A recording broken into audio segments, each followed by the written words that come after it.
여기서 짧게 알고 가면은 대만 섬의 역사는 대략 이런 거죠. 원주민의 역사. 원주민들이 살고 있었다. 근데 네덜란드랑 스페인이 쳐들어왔다. 네덜란드 스페인이 들어왔는데 이제는 갑자기 정성공이라는 애가 왔어. 정성공이라는 애가 오더니 또 이제 청나라가 왔어. 청나라의 통치를 받고 이제 사는데 화교들이 들어오기 시작해요. 그러더니 또 나중 가서 청일전쟁 끝난 다음에는 일본이 먹어요. 대만 섬에 원래 살던 원주민들 입장에서 저러한 과정을 겪으면 누구 편을 들어야 될까?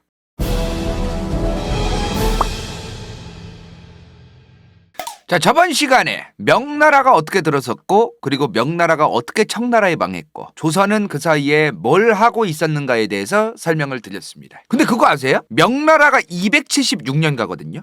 진짜 소름 끼치더라고. 청나라도 딱 276년 갑니다. 물론 명나라도 1644년 이후에 뭐가 돼요? 남명! 물론 1644년 이후에 남명으로 기사회생을 하지만 이런 걸 다 합하면 276년은 아니지만 남명을 빼면 276년 같다. 청나라가 청나라라고 이름을 바꾼 때가 1636년부터입니다. 1912년 바로 1년 전에 뭐가 있었어요? 중국에서 순원 장제스 같은 사람들이 등판하기 시작했던 신해 혁명. 딱 그때까지가 276년입니다. 어찌됐든 청나라도 누르하치가 만들었던 후금, 여진족의 나라였던 후금까지 합하면 276년은 아니지만 공식적인 나라의 이름과 황실의 유지로만 보면 둘 다 276년이다. 명나라가 결국에는 1644년에 남명이 되긴 하는데 근데 그 이후에 명나라의 제2의 수도 난징이 어마무시했어요. 명나라의 제2의 수도로 괜히 불리던 게 아니야. 난징이 여기예요. 여기를 중심으로 다시 기사회생을 했다. 뭐로? 남명으로. 여기서부터 이제 다시 올라가기 시작하는 거죠. 저 당시에 왜 난징이 제2의 수도로까지 불렸냐면 어마무시했어요. 명나라는 베이징이 공식적인 수도였지만 그럼에도 불구하고 저 난징에 일부러 황실 가족들 그리고 자기들의 군사력이라든가 황실의 세력들을 일부러 저기다가 둡니다. 성도 일부러 튼튼하게 지어놓고 그 난징을 시작으로 저 남명 세력들이 등장하기 시작하는 거예요. 당시 황제의 사촌들까지 친척들이 명나라 재간! 이러면서 버티던 거다. 그게 바로 남명입니다. 객기를 부리면서 버티긴 하는데 오래 못 가죠. 명나라가 사실상 누구 때문에 처음에 망해요? 산해관에 있던 명나라의 장수 오삼계가 통수쳐서 망하잖아. 물론 명나라가 이자성의 난 때문에도 거적대기가 되지만 한편 청나라를 막을 수 있던 최전선에 있었던 오삼계가 명나라 황실을 통수치면서 오삼계가 여기 문 열어주면서 이제 청나라가 쭉 내려오는 거잖아요. 미드오픈한 거지. 이 오삼계가 명나라의 장수였는데 남명에도 황제가 있었을 거 아닙니까? 남명의 마지막 황제였던 주유랑과 가족 일가까지 오삼계가 다 조져요. 왜? 오삼계가 청나라한테 이쁨 받으려고 쇼를 많이 해, 이 양반이. 원래는 명나라 세력이었으니까 좀 청나라에 잘 보여야 되는 거예요. 그래서 일부러 남명까지 우르르 지가 군대 이끌고 내려가가지고 마지막 남명의 황제였던 주유랑과 가족 일가까지 싹 다 잡아주게요. 청나라에 보여주려고. 그렇게 남명도 공식적으로 1662년에 끝이 납니다. 근데요, 남명도 신기했던 게 뭐냐면 사실상 명나라가 개박살났던 게 1644년. 그러면 대략 한 18년 버틴 거란 말이야. 18년이면 뭐예요? 강산이 그래도 2번 변할 정도의 꽤 긴 시간이에요, 저게. 어떻게 버텼을까? 이 남명 세력을 도와주던 사람이 있었어. 바로 정성공입니다. 정성공이 누구요? 대만 섬의 역사를 배울 때 무조건 알아야 되는 사람이죠. 이 사람이 어떤 사람이었냐면 해상무역도 하고 명나라 남쪽 해안 쪽 세력을 쥐고 있던 사람이에요. 남명이 망해가던 시기가 언제야? 1644부터 62년이잖아요. 그럼 1600년 되면은 유럽에선 뭐예요? 대항해 시대가 한창 난리가 났을 때죠. 그죠? 아시아도 당시에 배로 이용한 해상무역 같은 게 계속해서 점차 활성화가 되고 있었어요. 동남아의 여러 지역으로 계속해서 화교들이 퍼지고 무역을 해서 돈을 벌려고 그렇게 하던 시기입니다, 저 때가. 근데 명나라의 화교들이 계속해서 지금 돈을 벌려고 동남아로 세력을 뻗치고 있는데 네덜란드, 스페인 같은 이런 나라들도 자꾸 기어오는 거예요. 얘네도 대항해 시대였으니까. 그 인도라던가 그런 데서는 이제 더 이상 뭐 별 볼 일이 없는 거야. 남미도 이제 끝났고 더 이상 퍼질 데가 없으니까 얘네가 동남아로 오는 겁니다. 당시에 주요 서구열강들이 동남아까지는 많이 세력이 확장이 안 됐었거든요. 비어있는 데를 찾아서 네덜란드, 스페인도 오기 시작했던 거죠. 당시에 이런 서양 세력들이 들어오는 걸 어떻게든 막으면서 독자적으로 해적질도 하고 노략질도 하고 동시에 무역도 하고 상인도 하고 그러던 사람이 있었어. 그게 바로 대만 섬에 관련되어 있던 이 정성공의 아빠 정지룡입니다. 정지룡. 이 양반이 당시에 해적선도 많이 이끌고 또 무역선도 많이 이끌고 이제 그랬어요. 당시에 무역이라고 하는 게 해적선이랑 관련되어 있는 게 굉장히 많았어요. 무역도 하지만 동시에 해적질도 같이 했다고 해야 되나? 좀 그런 게 있는 거야. 이 정성공이 아빠 정지룡이가 그럼 해상무역 세력 아닙니까? 명나라에? 근데 이 양반이 누구랑 결혼한지 아세요? 일본 나가사키 옆에 히라도라는 도시가 있어. 여기야 여기. 여기가 지금 인구가 3만 명도 안 되는 도시인데 옛날에는 그 일본에서 국제 무역 도시 막 그런 거였어. 중국의 명나라라던가 네덜란드 동인도 회사랑도 막 무역하고 막 그런 동네요. 저기가 여기에도 제후국이 있었을 거 아니야. 일본에선 제후국을 번이라고 해요. 번. 이 제후국의 딸이랑 정성공이의 아빠가 결혼을 해요. 일본인하고 당시에 정성공이 아빠가 일본과의 무역이라던가 해상 세력이었으니까 당시 저 히라도의 제후국 딸이랑 결혼하는 게 여러모로 나쁠 건 아니었다는 거죠. 그리고 나서 낳은 자식이 바로 남명을 18년이나 버티게 도와줬던 명나라의 남쪽 해상무역의 권력자 정성공이었다. 이 정성공이라는 인물이 남명 세력이랑 잘 사바사바해서 자기의 해상 세력들 여기에 있던 이 해상 세력들을 이용해서 남명을 도와주고 버텼던 거죠. 정성공이 그래서 명나라로부터 또 관직도 받고 막 그런 사람이요. 근데 청나라가 어떤 나라인데? 어마무시하잖아. 세력이. 남명까지도 결국엔 탈탈탈탈 털린단 말이야. 그죠? 그렇게 정성공이가 결국에는 대만섬으로 튀죠. 당시 정성공이가 대만섬으로 도망가기 직전에 대만의 상황입니다. 대만섬에는 스페인 동인도 회사 그리고 네덜란드 동인도 회사가 개기고 있었어요. 이 다두 왕국은 대만섬의 원주민들의 왕국이에요. 그리고 정성공이가 이제 여기로 갑니다. 근데 이때 네덜란드 동인도 회사가 스페인하고 계속 싸워가지고 스페인 동인도 회사가 개박살이 났었어요. 정성공이가 대만섬 가면 이제 누구랑 싸우는 거야? 네덜란드랑 싸우는 상황이었다.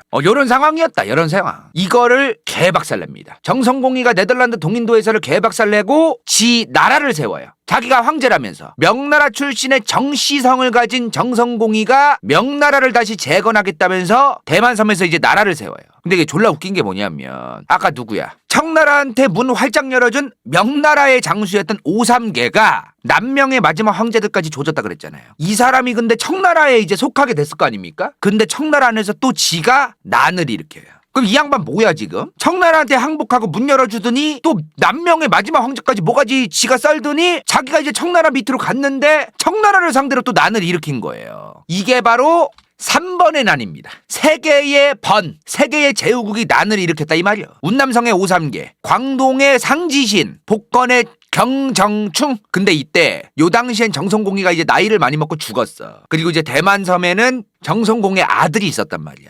정성공의 아들이 이 3번의 난을 도와줍니다. 그 뭐야 지금? 요 상황이죠. 명나라가 이자성의 난으로 사실상 거적대기가 됐는데 이자성이 베이징까지 먹지 않습니까? 자금성까지. 근데 이자성이 자금성을 먹은 상태에서 오삼계한테 도와달라고 했어요. 왜?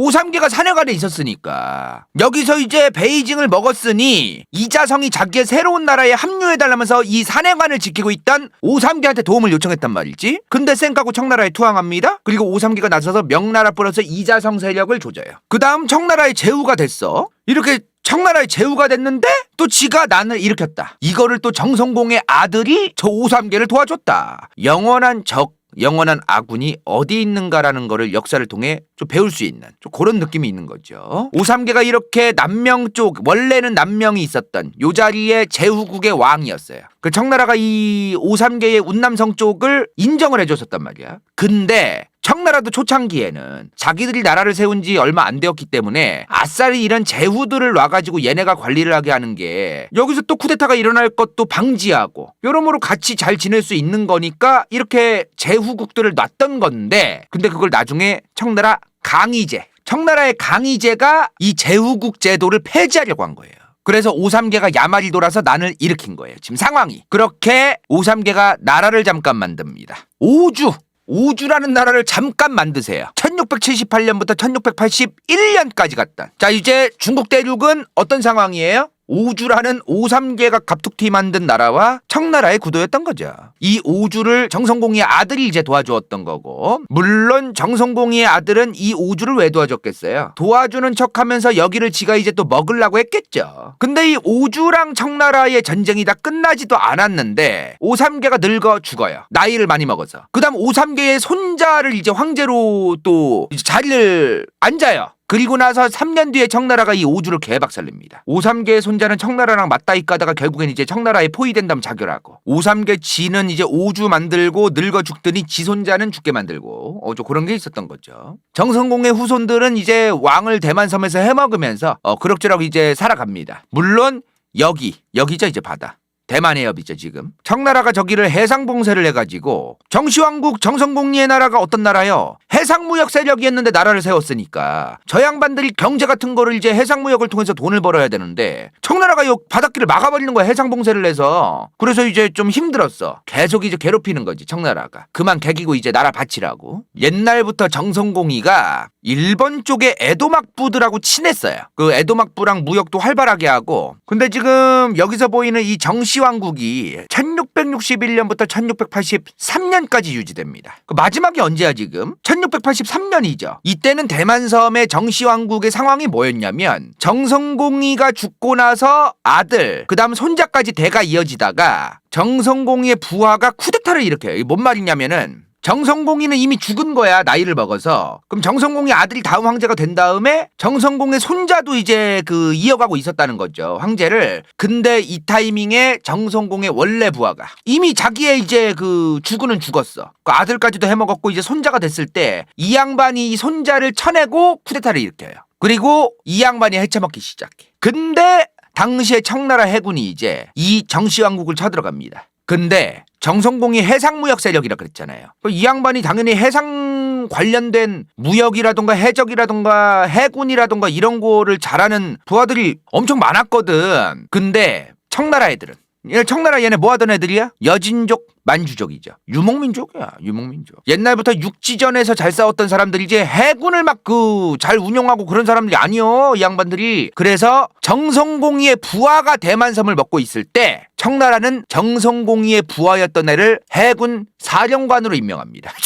해군 제독으로 임명해요. 얘 말고 다른 부하지. 지금 대만섬에서 쿠데타를 일으킨 얘 말고 다른 정성공의 부하를 또 해군 제독으로 앉힌 거야. 지금 상황이 뭐야 그러면은, 청나라의 해군도 정성공의 부하, 대만섬에서 정시왕국을 먹은 애도 정성공의 부하, 요 상황이 있었다. 결국에는 근데 져요. 대만섬이 개박살났죠. 물자부터 물량부터 넘사벽이야. 어떻게 청나라랑 이 대만섬의 정시왕국이 어떻게 맞닿을까. 그렇게 1683년 이때부터 끝나는 겁니다. 청나라의 통치기가 시작돼요. 여기서 짧게 알고 가면은 대만섬의 역사는 대략 이런 거죠. 원주민의 역사. 원주민들이 살고 있었다. 근데 네덜란드랑 스페인이 쳐들어왔다. 네덜란드 스페인이 들어왔는데 이제는 갑자기 정성공이라는 애가 왔어. 정성공이라는 애가 오더니 또 이제 청나라가 왔어. 청나라의 통치를 받고 이제 사는데 화교들이 들어오기 시작해요. 그러더니 또 나중 가서 청일전쟁 끝난 다음에는 일본이 먹어요. 대만섬에 원래 살던 원주민들 입장에서 저러한 과정을 겪으면 누구 편을 들어야 될까? 청나라 편? 화교들 편? 일본 편? 명나라 편? 누구 편 들어야 될까? 애매한 거예요. 이 사람들이 누구 편을 들고서 일본아 물러가라, 청나라야 물러가라, 좀 요런 스탠스를 보이기는 좀 어려웠던 역사적인 좀 배경이 있다. 본인들의 정체성이 솔직한 얘기로 이 대만섬에 살던 원주민이고 자기들의 왕국이 있었던 사람들인데 얘네들 다 나쁜 놈이지 뭐, 원주민들 입장에서는. 그랬던 게 있다. 그래서 대만 원주민들 입장에서는 딱히 특정 국가에 대한 국뽕, 애국 이런 정체성이 좀 약하다는 거죠. 시모노세키 조약 이후에 대만섬을 일본이 먹는데 쟤네들은 어떻게 저렇게 일본을 좋아하냐. 쟤네는 친일파 국가다. 뭐 이렇게 함부로 얘기하는 사람들이 있는데 그거는 무식한 소리입니다. 솔직한 얘기로. 그렇게 얘기하면 안 돼요. 한국 사람들이 자기 정체성이 굉장히 확고하게 있고 한반도의 역사 같은 거로 인해서 정체성이 확고하기 때문에 지금 일본이 똑같으니까 그렇게 하는 말이지, 저 대만의 원주민들 입장에서는 딱히 그렇게까지 할 필요가 없다는 거죠. 이런 것도 우리는 좀 알아볼 필요가 있어요. 지금 대만섬에 화교들이 있기는 있었어요. 그러니까 화교라기보다도 청나라 때부터 유입이 된 한족들, 이 양반들이 굉장히 많은 인구를 차지하고 있습니다. 근데 이 사람들은 큰 생각이 없어서 뭐 장제스를 반기고 환영하고 그런 것도 아니고, 그러니까 지금 대만 역사가 뭐예요 그러면? 나중에 1949년 12월에 마오쩌둥한테 개박살 나가지고 장제스가 몇백만 명 끌고서 이제 저 대만섬으로 도망가요. 저 양반들이 외성인이라고 해요, 외성인. 그럼 원래 그 이전부터 살던 사람은 누굴까? 이 사람들은 본성인인 거야. 이 양반들 입장에서 딱히 그렇게 장제스를 환영하고 뭐 그럴 것도 아니라는 거죠. 그런 것도 우리는 알 필요가 있다. 그래서 이 본성인들 입장에서는 장제스가 들어오고 나서 또 그냥 계엄령을 선포해요. 장제스가. 우리나라가 이제 육공화국이 들어서고 이제 대통령 직선제를 시작했던 게 1987년도 아닙니까? 그때까지도 대만은 국민당 1당 독재 체제였어요. 그러니까 본성인들 입장에서는 그 전에 일본이 다스릴 때가 오히려 나았다고 생각하는 사람들도 꽤 있었어. 그런 게 있었다는 거야. 자, 어찌되었든 이제 청나라가 들어섭니다. 청나라가 1644년부터 이제 자기들 황제들을 스스로 천자라고 선포합니다. 중국 대륙에서 정치질을 하려면 저게 필수요. 청나라가 중국 대륙을 통일하고 안정기에 접어들었던 시기가 언제입니까? 1600년대 후반부터 1700년대 초 중반이죠. 요 시기에 유럽에서는 무슨 일이 일어나기 시작하죠? 대항해 시대가 진짜 엄청나게 많이 진행되고 수많은 식민지가 서구일강들에게 만들어지기 시작하고 저 당시에 유럽은 개나 소나 식민지 세우는 게 유행이었다. 그럼에도 불구하고 당시 전세계 초강대국은 어디였어? 1600년대 후반부터 1700년대 초중반에 아무리 누가 뭐래도 아무리 서구일강들이 식민지를 만들어도 전세계 초강대국은 단연 청나라와 오스만 제국이었습니다. 그리고 요 시기를 청나라가 뭐라고 부르냐면은 강건성세라고 합니다. 1661년부터 1795년까지의 청나라 황제 3명 있죠. 강희제, 옹정제, 그리고 청나라의 영토 최고 피크 진짜 개쌉 상한가 때 걸륭제까지 요 3명의 황제 시기를 강건성세라고 해요. 강건성세. 청나라의 전성기죠. 자, 여기서 우리가 이제 이걸 알고 가야 돼요. 청나라의 황제들은 어느 민족이죠? 여진족이죠? 이때 여진족 말고 만주족으로 이름을 바꿉니다. 과거 원나라가 왜 망했어? 인구의 80%를 차지하는 한족을 개차반 취급하고 몽골 민족만 짱!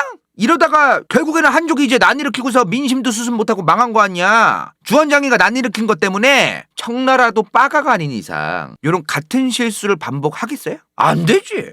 수나라 당나라의 황제들은 자기들이 유목민족 선비족 출신이었잖아. 근데도 오히려 이 양반들은 자기들의 출신 성분을 감춰요. 자기들의 출신 성분을 감추면서 우리는 한족이라면서 오히려 자기들이 동화됐어. 한족에. 청나라도 그렇게 하려고 합니다. 한족의 유교도 받아들이고 황실의 관료들이나 신하들도 한족을 일부러 더 뽑기도 하고 한족 같은 다른 민족들과의 민족 통합 정책을 합니다. 근데 청나라는 한족이든 만주족이든 같이 잘 지내야 된다. 만주족이라는 걸 감추진 않아. 그러나 잘 지내야 한다. 이렇게 얘기를 해. 왜 이름을 여진족에서 만주족으로 바꾸냐면 지금 베이징이 어디에 있어? 당시 베이징이 수도죠? 청나라의 수도고 명나라의 수도였고 요 베이징 바로 옆에 여기가 만주 아닙니까? 이 베이징과 굉장히 가까운 곳에 있으며 우리는 변방의 오랑캐도 아니었으며 이 만주 지역의 민족이었으며 여진족 같은 변방의 오랑캐가 아니었다. 우리는 이 베이징과 중원과 그리 멀지 않은 곳에 있었던 민족이다.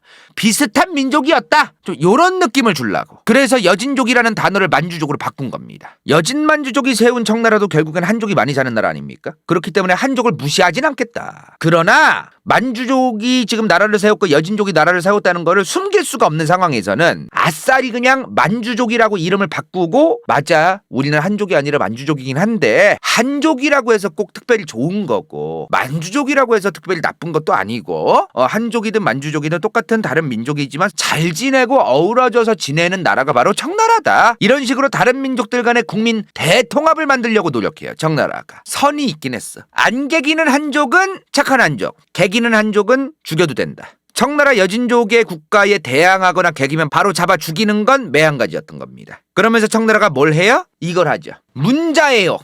문자애옥이 청나라 때 있던 그런 사건이 아닙니다. 이게 저 문자애옥이 뭐냐면 싹 다 불태우고 토달면 잡아 죽이고 글도 이쁘게 친정부적으로만 써야 되는 그런 거를 문자애옥이라고 하는 거예요. 그냥 그런 사건들이 여러 개가 있어. 그 중에 하나가 청나라 때도 했다. 문화대혁명이랑 비슷한 겁니다. 아무튼 청나라의 한족들이 감히 만주족을 욕한다. 여진족을 욕한다. 그런 자바족치입니다. 근데 이제 겉으로는 그랬지. 우리 만주족, 한족 그리고 다른 소수민족들 모두 우리 싸우지 말고 잘 지냅시다. 우리 청나라는 다른 민족들 모두 통합되고 잘 지낼 수 있는 그런 나라예요. 겉으로는 그렇게 하면서 한편으로 뒤로는 자바족치고 말 안 들으면 자바족치고 그런 거였다. 자, 청나라의 대전성기가 언제랬어? 1700년대. 근데 1700년대 초에 러시아에 이 사람이 황제인 거야. 누구? 표트르 대제. 여기까지. 이번 영상이 볼만했다면 좋아요와 구독, 재미없었다면 이건 재밌을지도 몰라.